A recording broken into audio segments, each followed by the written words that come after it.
Nós vamos abrir a nossa Bíblia no Evangelho de Lucas, no capítulo 9, a partir do versículo 18. Diz assim a palavra do Senhor. Certa vez Jesus estava orando em particular, e com ele estavam os seus discípulos. E então lhes perguntou: quem as multidões dizem que eu sou? Eles responderam: alguns dizem que é João Batista, outros Elias, e ainda outros que és um dos profetas do passado que ressuscitou. E vocês, o que dizem? Perguntou. Quem vocês dizem que eu sou? Pedro respondeu: o Cristo de Deus. Jesus os advertiu severamente que não contassem isso a ninguém e disse: é necessário que o Filho do Homem sofra muitas coisas e seja rejeitado pelos líderes religiosos, pelos chefes dos sacerdotes, pelos mestres da lei, seja morto e ressuscite no terceiro dia. Jesus dizia a todos: se alguém quiser acompanhar-me, negue-se a si mesmo, tome diariamente a sua cruz e siga-me, pois quem quiser salvar a sua vida, a perderá. E quem perder a sua vida por minha causa, esse a salvará. Pois que adianta o homem ganhar o mundo inteiro e perder-se ou destruir-se a si mesmo? Se alguém se envergonhar de mim e das minhas palavras, o Filho do Homem se envergonhará dele quando vier em sua glória e na glória do Pai e dos santos anjos. Garanto-lhes que alguns que aqui se acham, de modo nenhum experimentarão a morte antes de verem o reino de Deus. Amém? Vamos orar. Senhor, é o momento em que dependemos totalmente do Senhor, que dependemos da ação do Teu Espírito, porque naturalmente não podemos compreender, naturalmente não podemos ouvir, naturalmente na carne não podemos discernir a Tua voz.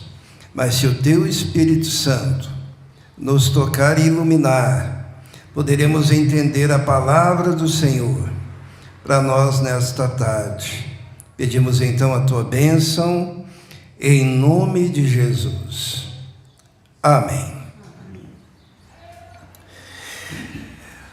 Pergunta básica nesse texto, e talvez a pergunta mais importante da história do homem, que é a pergunta: quem é Jesus? Quem é Jesus? Jesus ele faz aqui um teste junto aos discípulos, e ele faz uma pergunta no versículo 18, diz assim: certa vez Jesus estava orando em particular, e com ele estavam os seus discípulos. Então lhes perguntou: quem as multidões dizem que eu sou? Isto é, como o homem está entendendo que seja eu? Quem sou eu para eles? Será que é importante nós entendermos quem é Jesus? Ou tanto faz? Porque essa é uma controvérsia que acompanhou a história da igreja e acompanha até os dias de hoje. Porque no primeiro século a pergunta mais essencial que se fazia, e pergunta para a qual se convocaram diversos concílios da igreja, é a pergunta sobre Jesus, sobre a natureza de Jesus. Muitos surgiram falando algumas coisas sobre Jesus. Para alguns, Jesus era apenas uma imagem, né? Os gnósticos, docéticos diziam: Jesus é uma aparência que estava lá na cruz. Esses caras surgiram já no Novo Testamento ainda, e Paulo, João principalmente, tiveram que combater essas ideias. Depois surge Marcião dizendo a mesma coisa, né?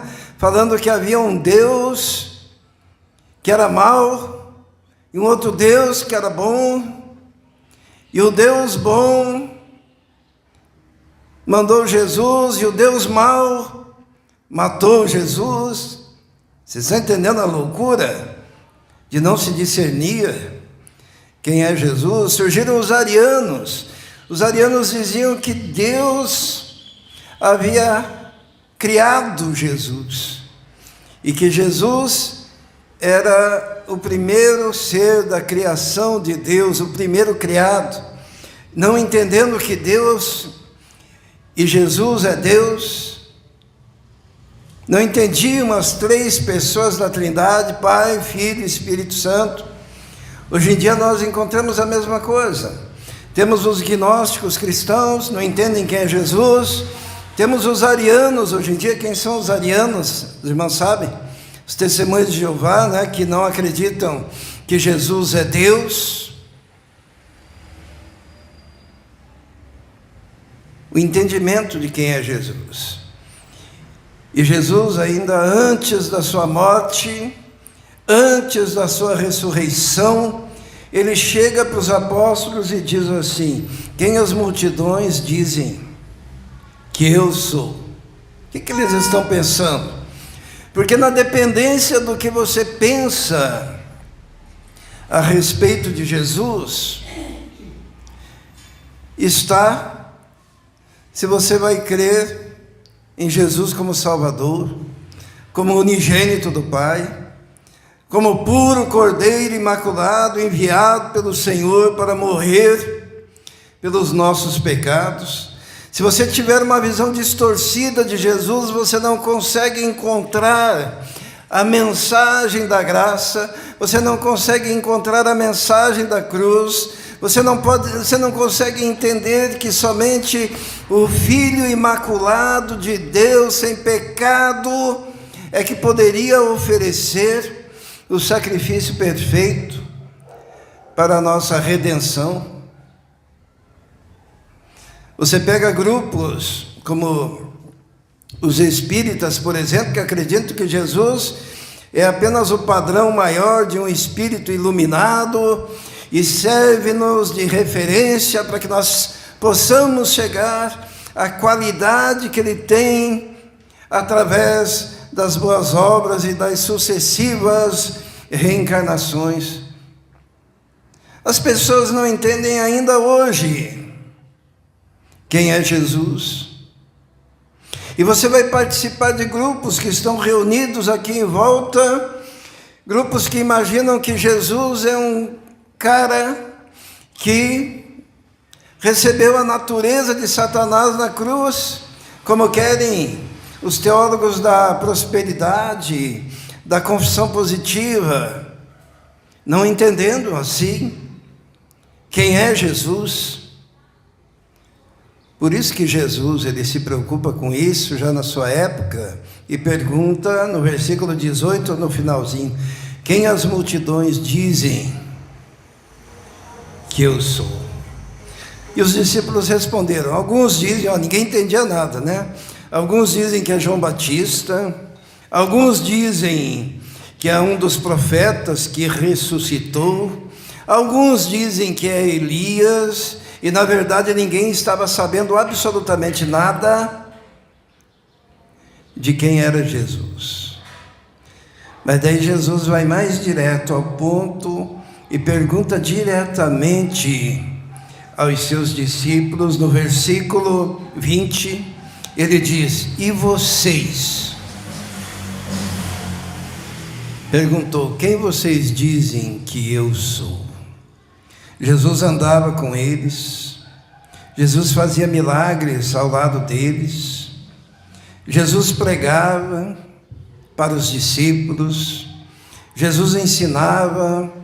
Já havia uma caminhada ao lado de Jesus, e Jesus pergunta então para os seus discípulos, aqueles mais íntimos, aqueles do seu círculo pessoal, próximo, com quem andava praticamente 24 horas por dia. E vocês?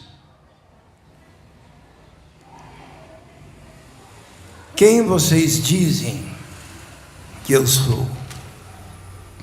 E Pedro se levanta e responde: o Cristo de Deus.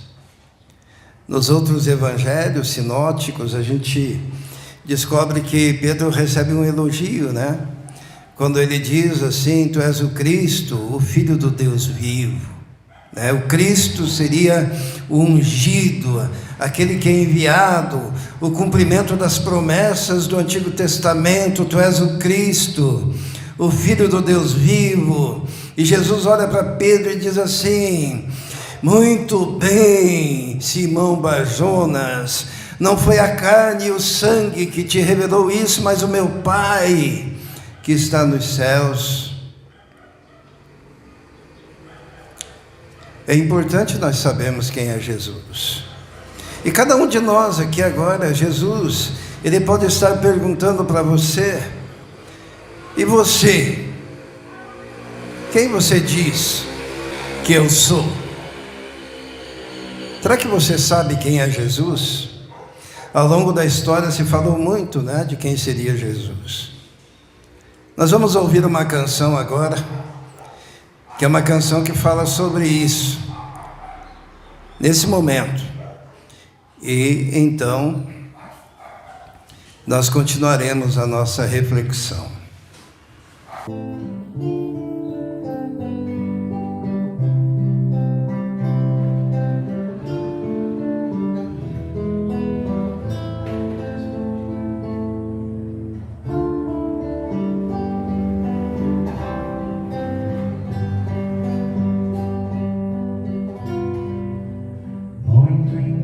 Só Jesus exista, nem todos sabem vê-lo como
Muito embora um só Jesus exista, nem todos podem vê-lo como é.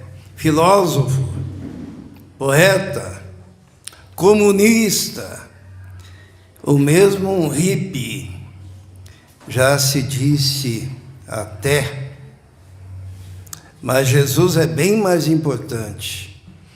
Quando se sabe do seu grande amor, e é preciso hoje que se cante: Jesus, Filho de Deus, o Salvador. Se você não entender isso, você vai estar perdido.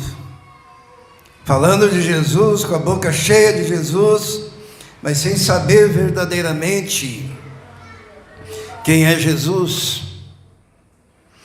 E Jesus, ele então, logo em seguida, ele faz um chamado para aqueles que entenderam quem ele era. E ele disse: se alguém quiser vir após mim, negue-se a si mesmo. Porque se você só vai negar a si mesmo se você encontrar alguém maior do que você, mais poderoso que você, infinitamente maior, o Deus Todo-Poderoso, daí vale a pena negar-se a si mesmo, tomar diariamente a cruz. Por Jesus, nós podemos fazer isso, porque Jesus ainda diz que adianta ganhar o mundo todo e perder a sua alma. Jesus é o tudo da nossa existência.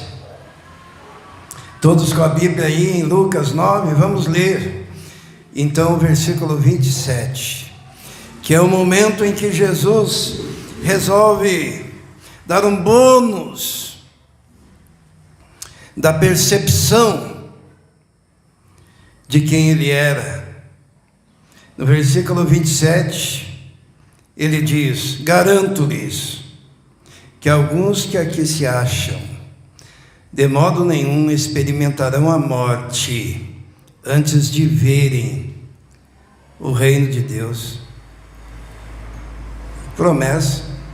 Falou para eles: alguns de vocês serão escolhidos para ver o que ninguém viu, para experimentar o que ninguém experimentou, para ter um gostinho daquilo que é o Cristo glorificado. Vocês não enfrentarão a morte até que vejam, experimentem. Alguns realmente tiveram esse privilégio. João, lá na ilha de Patmos, ele viu Jesus, e ele viu um Jesus diferente daquele que ele estava acostumado a caminhar com ele, e de quem ele dizia, colocava a sua cabeça no peito para descansar. Ele viu antes da morte. Deus, ele quer muitas vezes nos dar experiências mais profundas com ele. E daí Jesus, ele pega e convida 3. Você gostaria de ter sido um dos 3? E Jesus diz assim: venham comigo. E eles sobem ao monte junto com Jesus. Vamos ler versículo 28. Primeiro ele diz no 27, que alguns de vocês não experimentarão a morte até que vejam o reino. Daí no versículo 28, aproximadamente 8 dias depois de dizer essas coisas, Jesus tomou consigo Pedro, João e Tiago e subiu ao monte para orar. Enquanto orava, a aparência do seu rosto se transformou. Suas roupas ficaram alvas e resplandecentes como o brilho de um relâmpago. Surgiram 2 homens que começaram a conversar com Jesus. Eram Moisés e Elias. Apareceram em glorioso esplendor, e falavam sobre a partida de Jesus que estava para se cumprir em Jerusalém.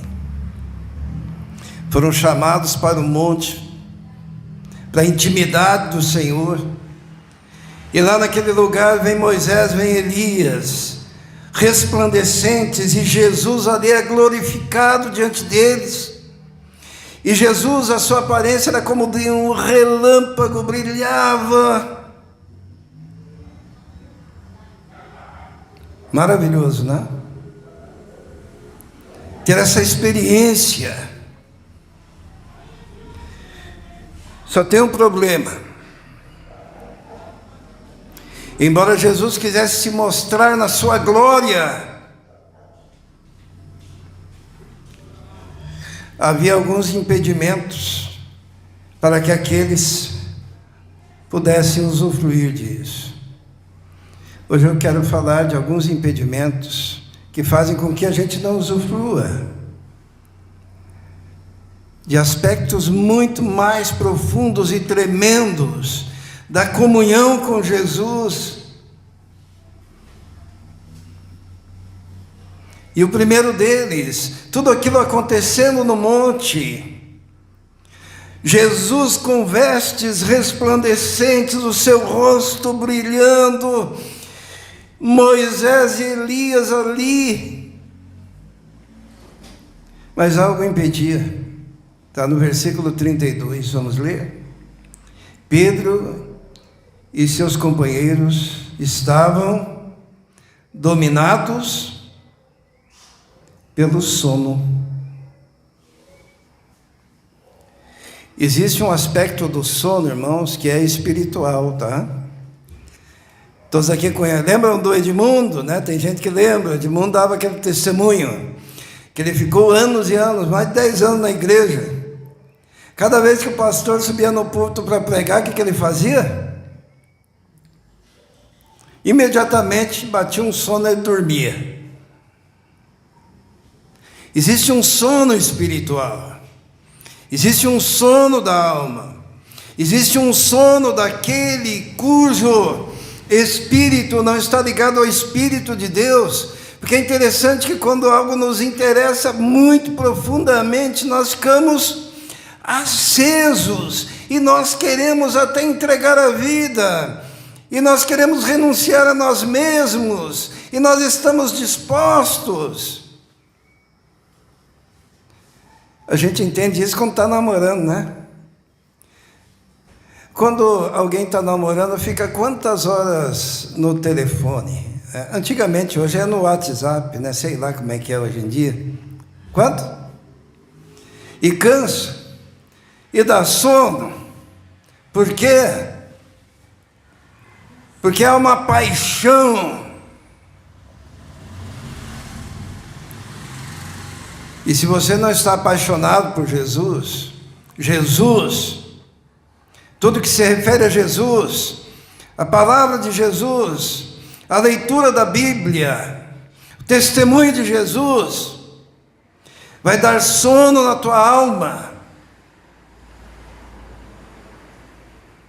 Tanto que o apóstolo Paulo lá em Efésios diz assim: levanta-te tu, que dormes, levanta-te dos mortos, e Cristo te esclarecerá. Já pensou? Moisés, Elias e Jesus glorificados, e eles dormindo.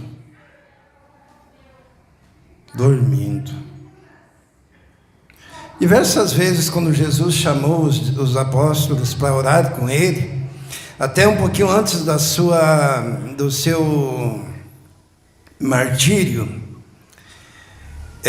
Jesus fala: vocês não conseguiram vigiar comigo nem por 1 hora. Eles dormiram. Daí Jesus volta a segunda vez, eles estão dormindo. Daí Jesus volta a terceira vez, eles estão dormindo. E daí Jesus: agora podem dormir, porque eis que chega aquele que vai me levar. E daí chegam aqueles que estão buscando Jesus para glorificá-lo, para crucificá-lo, desculpem, e levam Jesus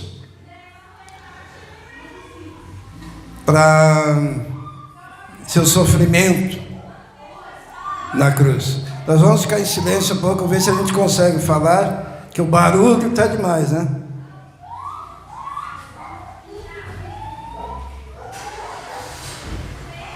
Ok, podemos continuar.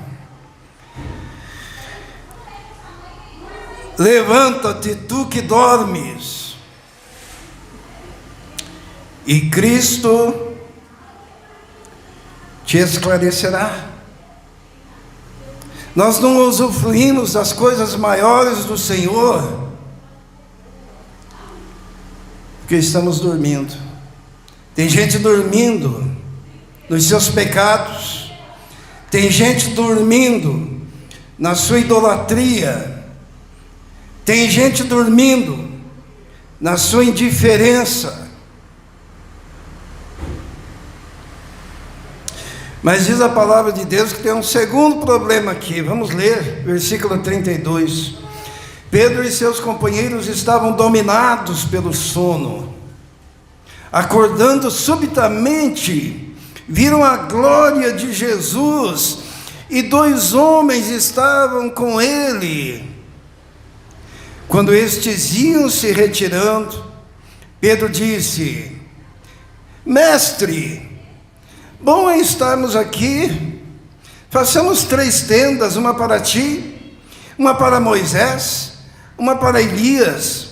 Ele não sabia o que estava dizendo.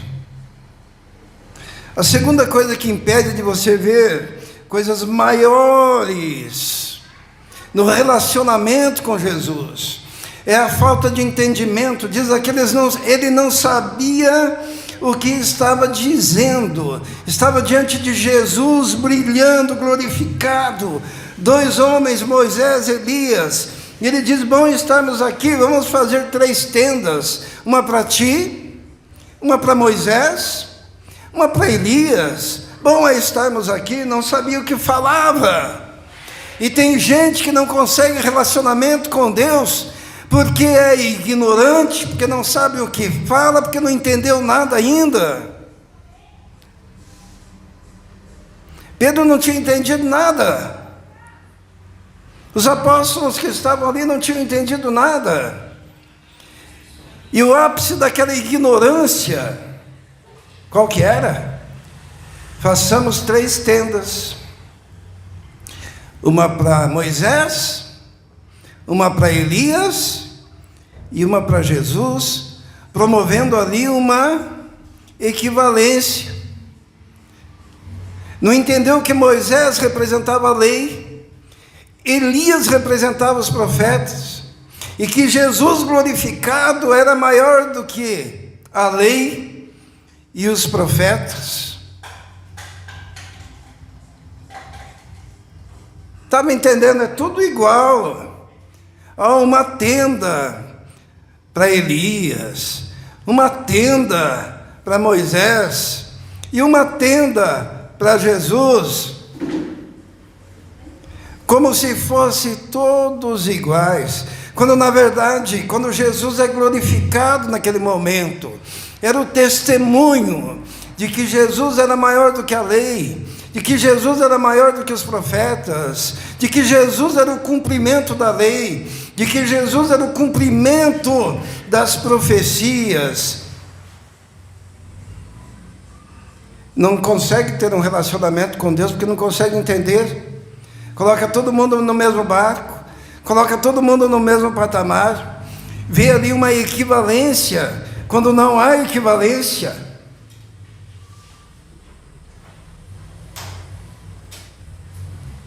Será que essa falta de entendimento ocorre hoje? Será que nós entendemos que Jesus é maior do que tudo o resto? que Jesus é o cumprimento da lei dos profetas. Vem um que não entende quem é Jesus e fala de Jesus como se fosse um Papai Noel. Vem outro que não entende o que é Jesus, acha que Jesus é uma estátua. E daí vem o substituto da ignorância daqueles apóstolos e diz: tudo igual, tudo a mesma coisa. Eles pregam de um jeito, aqueles outros pregam de outro jeito. Vamos fazer 3 cabanas, né? Porque daí dá um ecumenismo gostoso. Ninguém se critica, não tem quem seja maior. Porque se um fala a verdade do outro que é contrária àquela verdade pode ser igual. Vamos fazer uma tenda para as seitas. Vamos fazer uma tenda para quem batiza a criancinha que não tem o entendimento. Enquanto a Bíblia diz: quem crer e for batizado. Tem que crer para ser batizado, tá? E quem crê é a pessoa, não são os pais, não são os avós. É o indivíduo que crê, dá testemunho de fé e é batizado. Mas é tudo igual, maravilha, vamos fazer 3 tendas? Sem entender a grandiosidade de Jesus. Quem vocês dizem que eu sou? É o que Jesus está perguntando.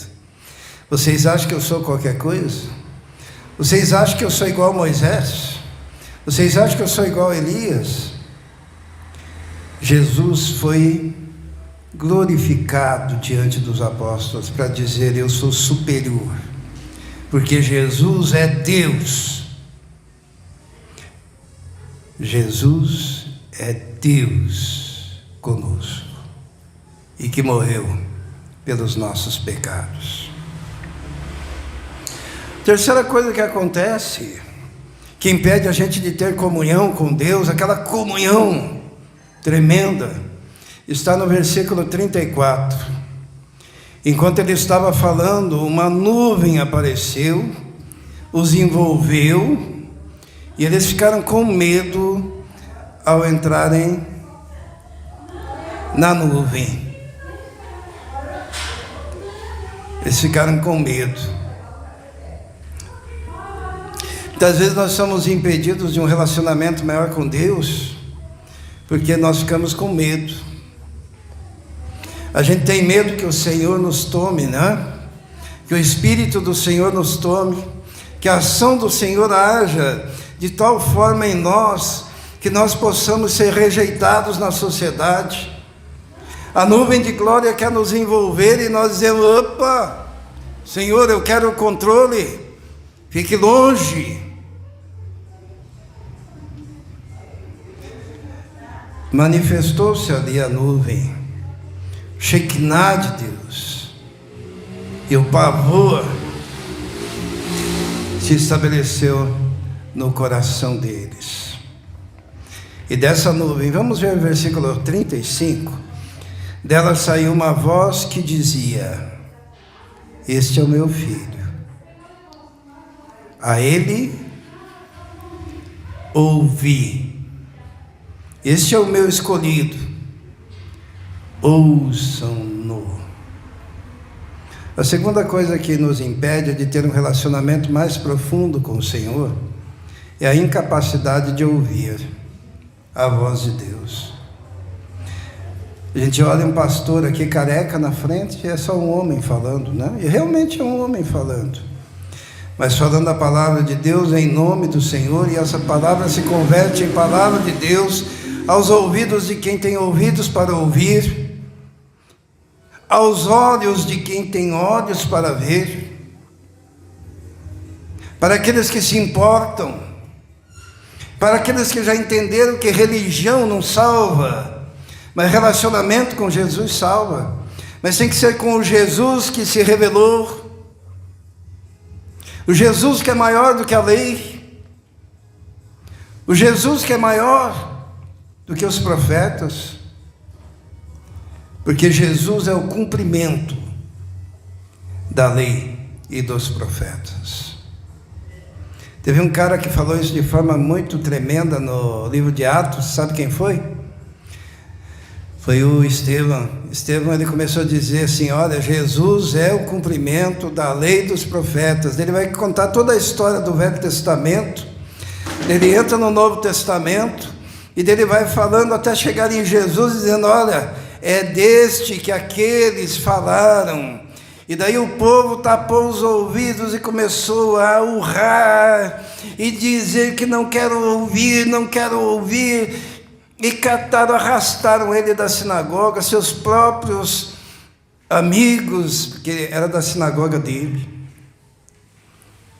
que ele frequentava antes de se tornar cristão, e o arrastam,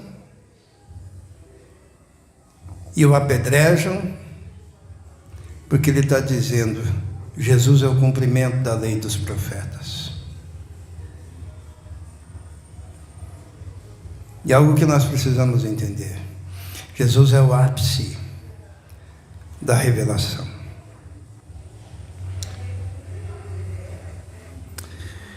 No versículo 35, ouçam-no.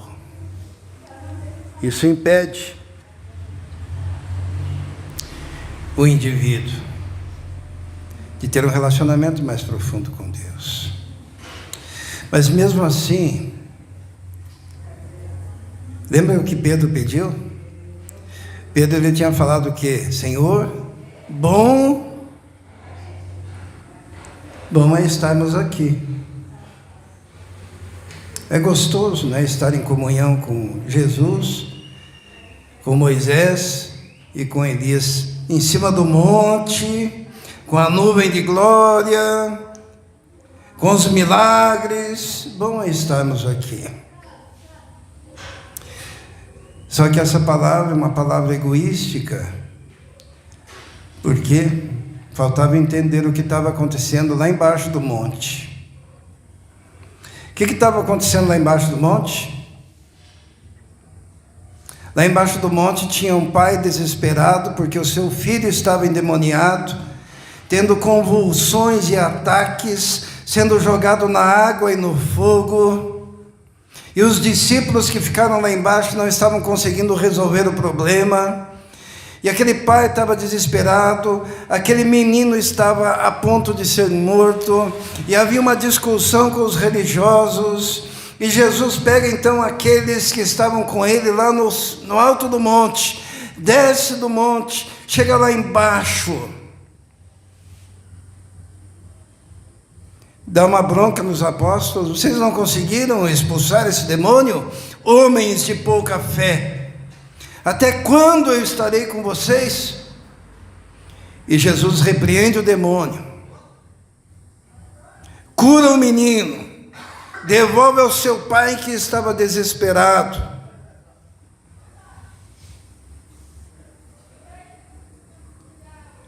Às vezes a gente quer viver só em cima do monte, né? Em cima do monte, na igreja, canta, louva, o Espírito Santo age para quem tem sensibilidade à ação do Espírito, Deus fala para quem tem os ouvidos destravados, Deus se manifesta para quem tem os olhos abertos, e ali é bom estarmos aqui.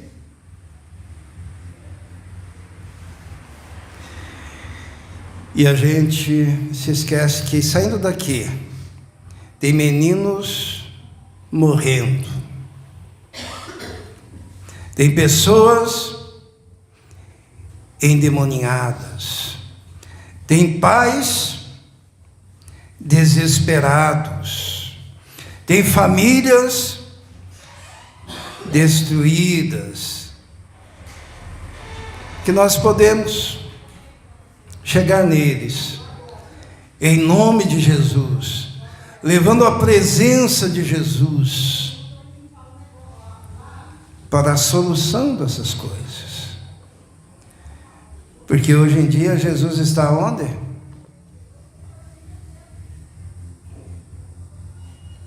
Em nós. através do Espírito Santo que nos foi dado. E não é o Jesusinho das religiões. E não é o Jesusinho Papai Noel que vai te dar um carro, uma casa e uma motocicleta. Não é o Jesusinho da prosperidade. Não é o Jesusinho que você carrega nas costas,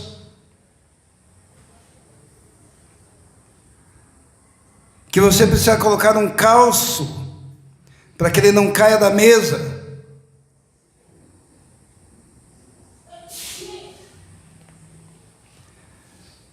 Como diz o profeta, né? Quem fala isso não sou eu, é o profeta. O profeta Isaías.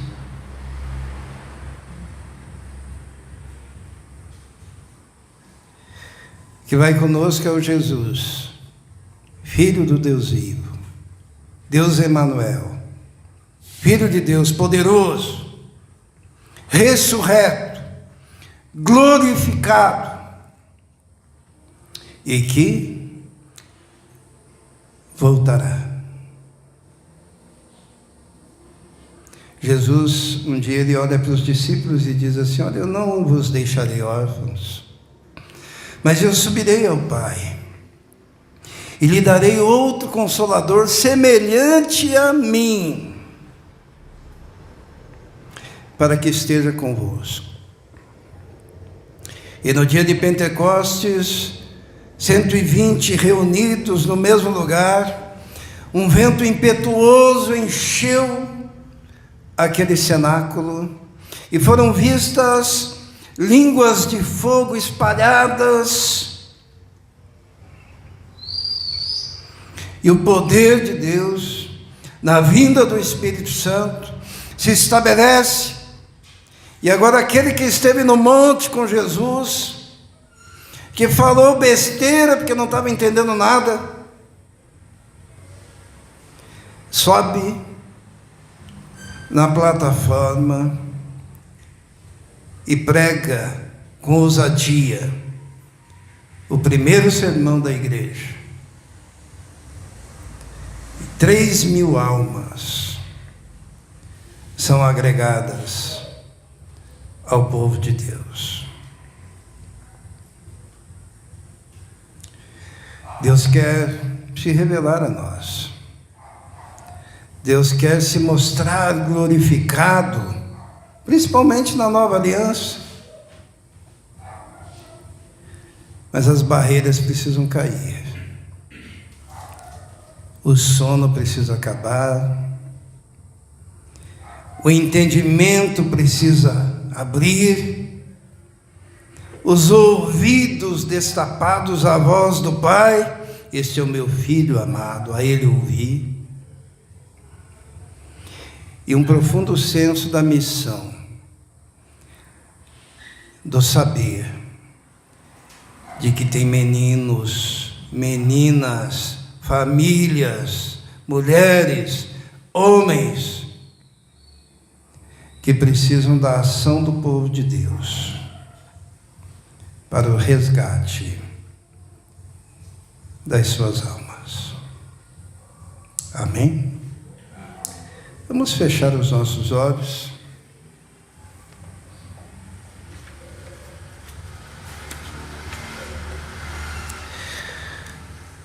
Senhor nosso Deus, sabemos que somos tão pequenos diante de tudo isso. Dependemos totalmente do Senhor, porque a nossa carne fraqueja tantas vezes, o sono, a apatia, ó Deus, a não percepção da Tua presença, quando cantamos que Tu és o único digno de receber a honra e a glória, os louvores. Às vezes não temos sequer o entendimento correto de quem Tu és. Mas, ó Deus, na nossa fraqueza, pedimos que o Teu Espírito opere em nós e nos use, Senhor, como vasos úteis. Use a Sua igreja, o Seu povo, Nos abençoe. Nos dê, Senhor, o direcionamento da Tua vontade. É o que nós te pedimos, Senhor. Em nome de Jesus. Amém.